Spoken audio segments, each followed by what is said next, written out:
नमस्कार, मी भाग्यश्री माझ्या चॅनलवर तुमचं खूप खूप मनापासून स्वागत करते। आज माझ्या घरी ब्रेकफास्टचा बेत होता साऊथ इंडियन डिश डाळवडा, ज्याला अम्मा वडे देखील काही जण असं म्हणतात। कुरकुरीत आणि खमंग मस्त असे डाळवडे होतात। तर ही डाळवड्याची रेसिपी आज मी तुमच्यासोबत शेअर करणार आहे। तर चला बघूया मग त्यासाठी आपल्याला काय काय करावं लागणार आहे। 1 कप चणा डाळ ही निवडून घेतली, ती स्वच्छ धुवून घ्यायची। धुतल्यानंतर त्यात पुरेसं पाणी घालून साधारण 3 तास भिजत घालायची। 3 तासानंतर त्यातलं पाणी मी काढून टाकलेलं आहे आणि पुन्हा एकदा धुवून घेतली। धुतल्यानंतर त्यामध्ये मूठभर कोथिंबीर धुवून घातली, 2 हिरव्या मिरच्या, 7-8 कढीपत्त्याची पानं, ज्याने वडे छान कुरकुरीत होतात। चवीनुसार मीठ, थोडीशी हळद, चणा डाळ आहे त्यामुळे हिंग आठवणीने घाला, 1.5 टेबलस्पून कच्ची बडीशेप, आल्याचा तुकडा आणि थोडंसं जिरं।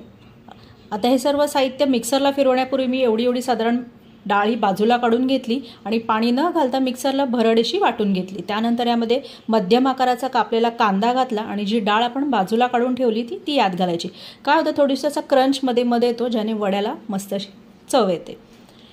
आता आपण हाताला तेल लावायचं आहे आणि या वड्याच्या पिठातनं आपल्या वड्यांना आकार द्यायचा आहे। वडे बनवताना साधारण भरगच्च घ्या हातात, मोकळी ठेवू नका। मोकळी म्हणजे पोकळ ठेवले तर ते तेलात गेल्यानंतर फुटतात, त्यामुळे गच्च असे दाबून वडे बनवा आणि चपटे बनवा। साधारण फुगीर ठेवू नका, चपटे या करता की ते आतपर्यंत छानपैकी कुरकुरीत शिजतील म्हणून। आता इथे आपण तेलाचा हात लावून एक एक करून सगळे वडे हे बनवून घेऊया। हे वडे तुम्ही बनवून फ्रीजमध्ये देखील ठेवू शकतात आणि जेव्हा हवे तेव्हा तळू शकतात। म्हणजे जे पाहुणे वगैरे येणार असतील तेव्हा असा नाश्ता काही बनवला, फ्रीजमध्ये ठेवायचं आणि पाहुणे आले की तेल गरम करायचं आणि मध्यम फ्लेमवरती आपल्याला हे वडे छान कुरकुरीत तळून घ्यायचे आहेत। मोठा फ्लेम तुम्ही जर ठेवला तर वडे वरतून शिजतील पण आतमध्ये हे कच्चेच राहतील, यासाठी मध्यम फ्लेम ठेवा आणि वडे हे दोन्ही बाजूने छान सोनेरी रंग येईपर्यंत कुरकुरीत तळून घ्यायचे आहेत।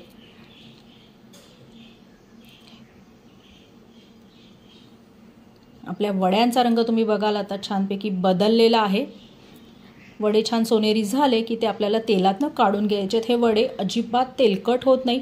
तुम्ही बनवून थोड्या फ्रीजमध्ये ठेवले ना तर नक्की बघा, तुम्ही अजिबात तेलकट होणार नाही। मी देखील बनवून फ्रीजमध्ये ठेवले होते आणि सकाळी ब्रेकफास्टच्या वेळेला हे असे तळून घेतले, जे चवीला खूप छान लागतात। टोमॅटो सॉस बरोबर, हिरव्या चटणी बरोबर, चहा सोबत नुसते देखील खूप छान लागतात। तर कशी वाटली आजची खमंग कुरकुरीत साऊथ इंडियन डिश अम्मा वडाईची रेसिपी आवडली असेल तर नक्की कमेंट करून कळवा। आणि हो, जाता व्हिडिओ लाईक आणि शेअर करायला अजिबात विसरू नका।